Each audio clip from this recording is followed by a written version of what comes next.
रख हौसला वो मंजर भी आएगा। हाँ, रख हौसला वो मंजर भी आएगा कि प्यासे के पास चलकर समंदर भी आएगा।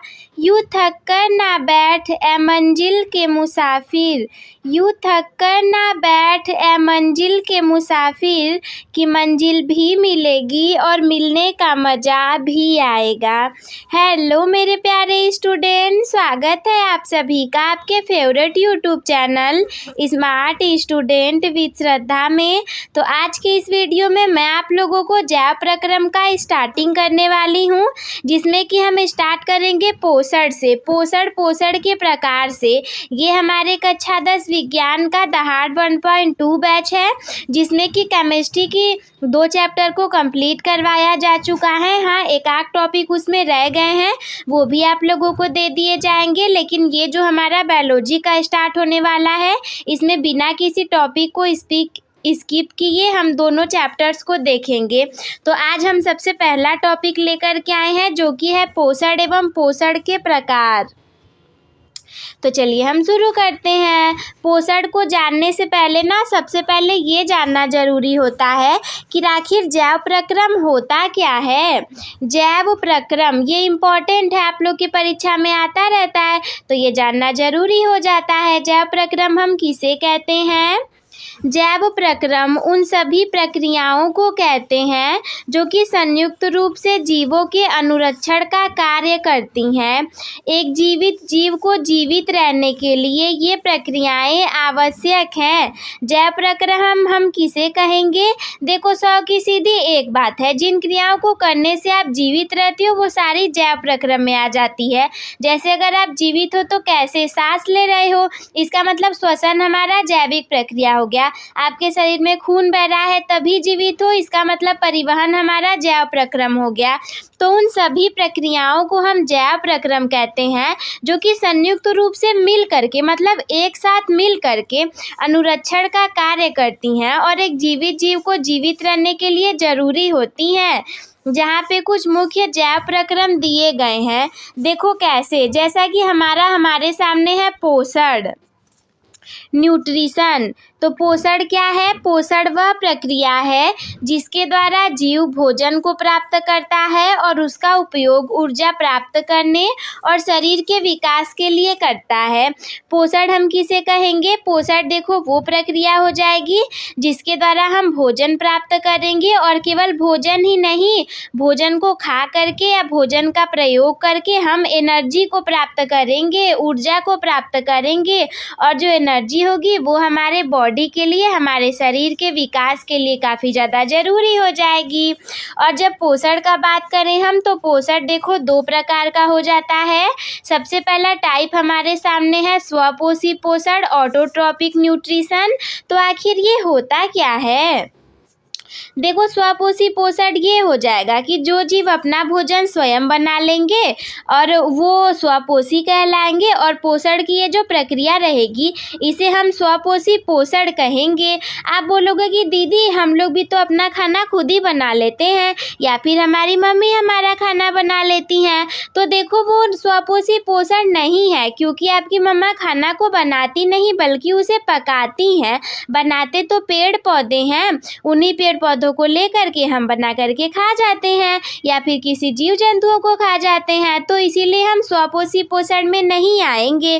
जबकि देखो, जो पौधे होंगे वो प्रकाश संश्लेषण के माध्यम से अपने भोजन को स्वयं बनाते हैं ना, क्लोरोफिल की उपस्थिति में अपनी पत्तियों में, तो वो होता है हमारा स्वपोषी पोषण।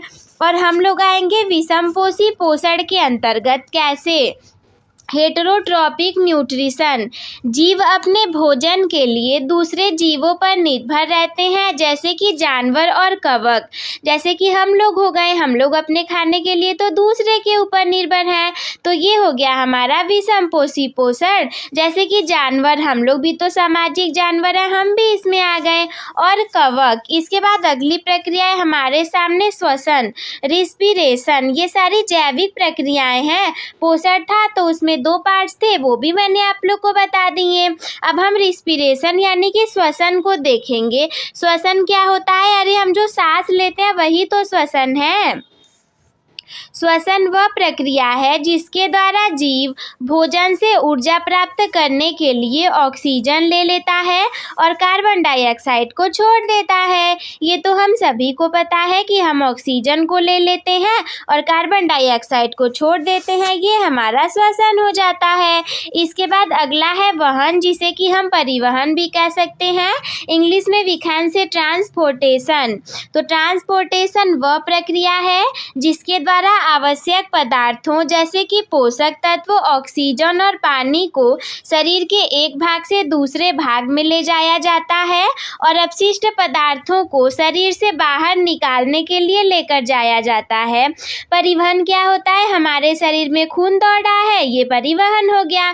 तो जो खून दौड़ रहा है वो क्या करेगा? वो कुछ पोषक तत्वों को लेकर के जाएगा, ऑक्सीजन पानी को लेकर के जाएगा। तो ये सारी चीज़ें हमारी परिवहन में ही तो आती हैं। और ये क्या करता है कि शरीर के एक से दूसरे भाग में लेकर के जाता है, और तो और केवल पोषक पदार्थों को ही नहीं बल्कि अपशिष्ट पदार्थों को भी शरीर से बाहर निकालने का काम कर देता है। वहन यानी कि परिवहन के अलावा हमारे सामने उत्सर्जन, एक्सक्रीजन भी है। तो उत्सर्जन क्या होता है? सौ की सीधी एक बात, खराब पदार्थों को शरीर से बाहर निकालने की प्रक्रिया उत्सर्जन कहलाती है। तो उत्सर्जन वह प्रक्रिया है जिसके द्वारा शरीर से हानिकारक और अनावश्यक अपशिष्ट पदार्थों को बाहर निकाला जाता है। जैसे कि हमारा शरीर है तो कुछ वेस्ट मटेरियल भी तो बनते हैं जिनको कि हमें बाहर निकालना पड़ जाता है, क्योंकि अगर हम बाहर नहीं निकालेंगे तो हम बीमार पड़ जाएंगे। जैसे कि हमारा यूरिनरी ब्लैडर है, अगर हम यूरिन को पास नहीं करेंगे तो वो हमारे यूरिनरी ब्लैडर में इकट्ठा होता जाएगा और उसकी वजह से हमारा यूरिनरी ब्लैडर भर जाएगा और भरने की वजह से वो फट जाएगा। तो इसीलिए बाहर निकालना जरूरी रहता है। अगला है वृद्धि यानी कि ग्रोथ। हम वृद्धि भी तो करते हैं ना, सांस लेने के अलावा, खून यहाँ वहाँ होने के अलावा, तो हम वृद्धि भी तो करते हैं।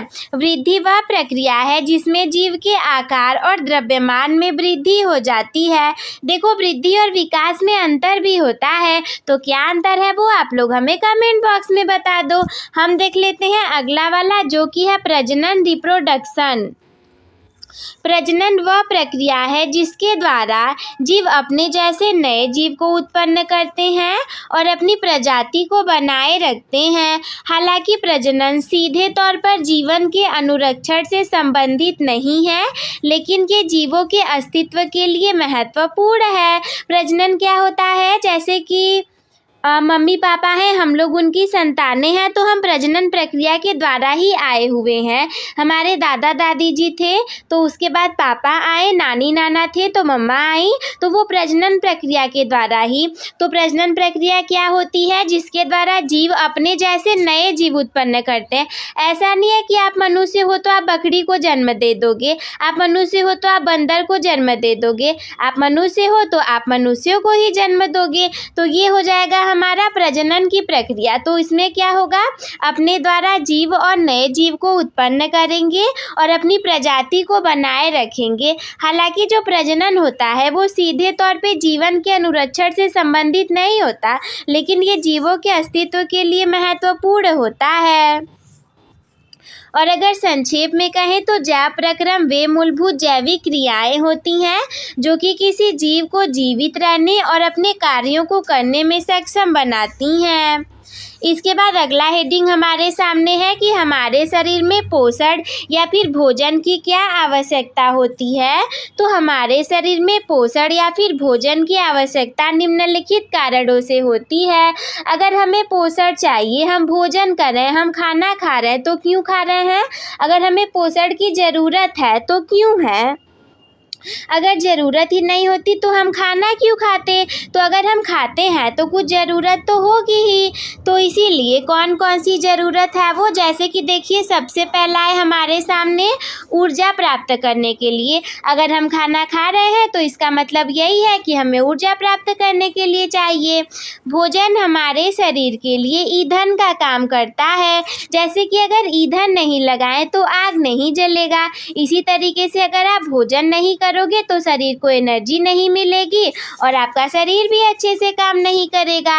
इसमें मौजूद कार्बोहाइड्रेट और वसा जैसे पोषक तत्व टूट करके ऊर्जा प्रदान करते हैं, जिससे कि हम दैनिक कार्य कर पाते हैं। ये तो हमें पता ही है कि सोचो एक दिन जब हम व्रत रख लेते हैं, उस दिन हम खाना नहीं खाते तो कैसे हमारा शरीर में दर्द होने लगेगा जैसे एनर्जी ही नहीं है। तो ये क्यों होता है? क्योंकि आपने भोजन नहीं किया तो आपको एनर्जी नहीं मिली है। और दूसरी बात क्या है कि शरीर की वृद्धि और विकास के लिए बचपन से लेकर वयस्क होने तक हमारे शरीर की कोशिकाएं लगातार बनती और विकसित होती रहती हैं और भोजन में मौजूद प्रोटीन, विटामिन और खनिज इस प्रक्रिया के आवश्यक निर्माण खंड प्रदान करते हैं। हमें भी पता है कि प्रोटीन, लवण, खनिज, विटामिन ये सारे हमारे लिए कितने ज़्यादा इम्पोर्टेंट हैं। अगला वाला पॉइंट है कि शरीर की मरम्मत और रख रखाव के लिए हमारे शरीर में कोशिकाएं लगातार टूटती और बनती रहती हैं। ऐसा नहीं है कि एक ही कोशिका है जो कि हमारे शरीर में सारे काम को कर रही है। हम लोग तो मल्टी सेलुलर है ना, और इसीलिए हमारे शरीर में जो कोशिकाएं होती हैं वो लगातार बनती भी रहेंगी और पुरानी वाली ख़त्म भी होती रहेंगी। सोचो अगर पुरानी वाली ख़त्म ना हो, केवल नई ही बनती रहे तो ये कितना ख़राब हो जाएगा। ये बिल्कुल उसी तरीके से हो जाएगा कि वृद्ध व्यक्तियों की मौत ही ना हो और नए बच्चे जन्म लेते रह जाएं, तो इस पृथ्वी पर कितना ज़्यादा भार बढ़ जाएगा। भोजन से मिलने वाले पोषक तत्व क्षतिग्रस्त कोशिकाओं की मरम्मत करने और नए ऊतकों के निर्माण में मदद करते हैं। अगला पॉइंट है हमारे सामने रोगों से बचाव के लिए भोजन में मौजूद विटामिन, खनिज और एंटीऑक्सीडेंट हमारी प्रतिरक्षा प्रणाली को मजबूत करते हैं और हमें विभिन्न प्रकार के संक्रमणों और बीमारियों से लड़ने की क्षमता प्रदान करते हैं। इसके बाद अगला पॉइंट है शारीरिक कार्यों को सुचारू रूप से चलाने के लिए शारीरिक कार्य जो होते हैं इसे भी सुचारू रूप से चलाने के लिए भोजन हमारे लिए इम्पॉर्टेंट होता है। भोजन में मौजूद विभिन्न पोषक तत्व हमारे शरीर के सभी अंगों और प्रणालियों जैसे कि पाचन तंत्र, श्वसन तंत्र, तंत्रिका तंत्र इसको ठीक से काम करने में मदद कर देते हैं। अगर संक्षेप में कहें तो पोषण हमारे शरीर के लिए एक मूलभूत आवश्यकता है, यानी कि बहुत ही ज़्यादा ज़रूरी और बेसिक इम्पोर्टेंस है और ये हमें जीवित रहने, बढ़ने, स्वस्थ रहने और अपने दैनिक कार्यों को कुशलतापूर्वक करने में सक्षम बनाता है। भोजन के बिना हमारा शरीर कमज़ोर पड़ जाएगा, बीमारियों से लड़ने की क्षमता कम हो जाएगी और अंततः जीवन संभव ही नहीं होगा। तो ये हो गई हमारी आज की पूरी वीडियो। मुझे उम्मीद है कि आप लोग को अच्छे से समझ में आ गया होगा। तो बस दोस्तों आज के इस वीडियो में इतना ही। हम मिलते हैं आपसे अगले वीडियो में, तब तक के लिए धन्यवाद।